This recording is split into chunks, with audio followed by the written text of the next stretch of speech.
Bharatiya Janata party का एक बहुत सोचा समझा मॉडल है कि वो पहले अनकॉन्स्टिट्यूशनल काम करते हैं, गैर कानूनी काम करते हैं, और अगर आप उसमें विरोध करने आते हैं तो प्रशासन से, शासन से आपके खिलाफ कार्रवाई करते हैं। डॉक्टर भीमराव अंबेडकर पर गृह मंत्री अमित शाह के बयान को लेकर विपक्षी सांसदों का आक्रोश बढ़ता ही जा रहा है। सपा अध्यक्ष अखिलेश यादव और मैनपुरी से सांसद डिंपल यादव ने भी भाजपा से माफी की मांग की है। संसद परिसर में शुक्रवार को अखिलेश यादव ने कहा, संसद की कार्यवाही तो खत्म हो जाएगी लेकिन मुद्दा खत्म नहीं होगा। इसके साथ ही उन्होंने कांग्रेस सांसद और लोकसभा नेता प्रतिपक्ष राहुल गांधी के खिलाफ एफआईआर दर्ज होने पर कहा, यह जो परिसर है वो लोकसभा का है। अध्यक्ष के पास बैठकर हम बहुत सी चीजों को सुलझा सकते थे, लेकिन भाजपा के पास बहुत सारे तरीके और मॉडल हैं ध्यान भटकाने के।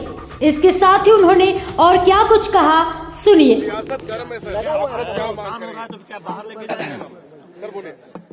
एक बात तो हमें और आपको ये समझनी चाहिए, मैं पिछले कई वर्षों से और खासकर उत्तर प्रदेश में देख रहा हूं, भारतीय जनता पार्टी का एक बहुत सोचा समझा मॉडल है कि वो पहले अनकॉन्स्टिट्यूशनल काम करते हैं, गैर कानूनी काम करते हैं, और अगर आप उसमें विरोध करने आते हैं तो प्रशासन से, शासन से आपके खिलाफ कार्रवाई करते हैं। जिस तरह का भाव राज्यसभा में था वो बाबा साहब भीमराव अंबेडकर जी का अपमान है। न केवल हम समाजवादियों के बल्कि पूरे देश के शोषित, वंचित, पीड़ित, अपमानित लोग और जो समाज में सबसे पीछे छूट गए थे, उनके लिए आज भी वो पूजनीय हैं। आप किसी भी गांव में चले जाएं पूरे देश में, आज भी बाबा साहब को पूजने का काम गांव के लोग करते हैं। गरीब, हर समाज के लोग उनको भगवान की दृष्टि से देखते हैं।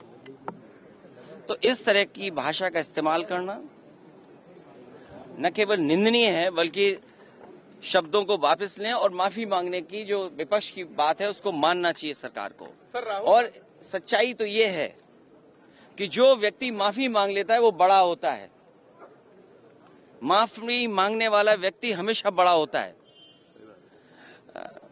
ये जो कलयुग आया हुआ है, हालांकि वो मैं नहीं कह सकता हूं कहां से शुरुआत हुई थी, लेकिन भगवान श्री राम ने के अलावा जो हमारे भगवान हैं, भगवान श्री कृष्ण ने जब अपने प्राण छोड़े तब कलयुग शुरू हुआ।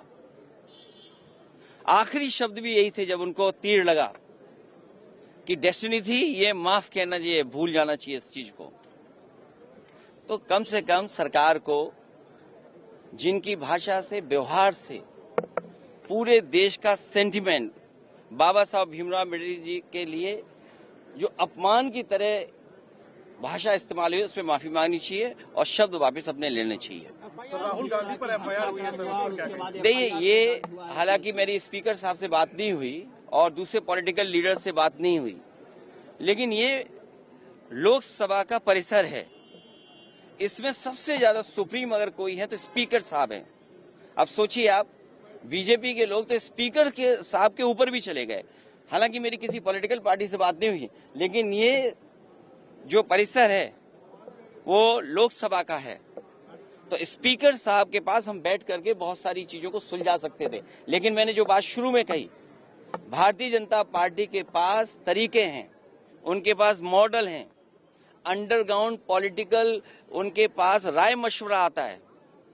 वो कब ध्यान हटा दें, और पहले तो खुद अनकॉन्स्टिट्यूशनल काम करते हैं, पहले खुद गैरकानूनी काम करते हैं, और फिर शासन प्रशासन से ऐसा कुछ करते हैं जिससे कि दूसरे पर आरोप लग जाएं।